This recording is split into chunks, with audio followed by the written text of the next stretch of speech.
अस्सलाम वालेकुम दोस्तों, अब्दुर्रहमान मीरबार बलूचिस्तान जे ज़िले लसबेले में खड़ा आहियूं। ही दरबार आहे साईं महाबत फ़कीर जी। ठीक आहे, लाहौतला मकान में आहे। अॼु हिन दरबार जो तव्हांखे दीदार करायूं था। महाबत फ़कीर दग होॾो आहे फ़कीर साईं। दरगाह महाबत फ़कीर बलूचिस्तान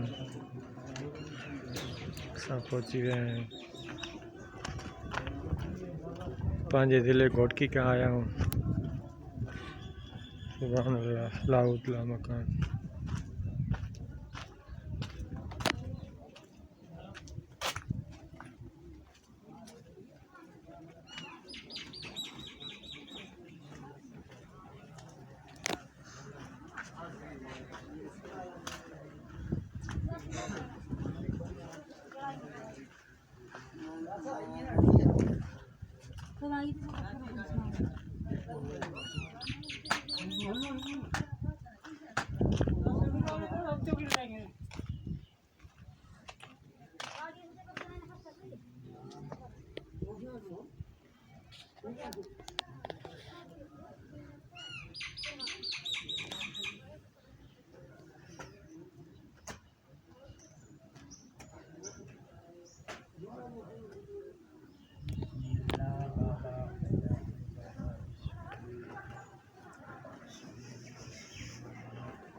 गुलाब भी खोलते हैं, भेज से भी खोलते हैं।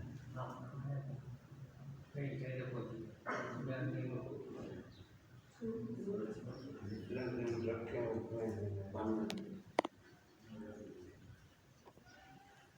यहाँ से तो लगाने नहीं जा सकते।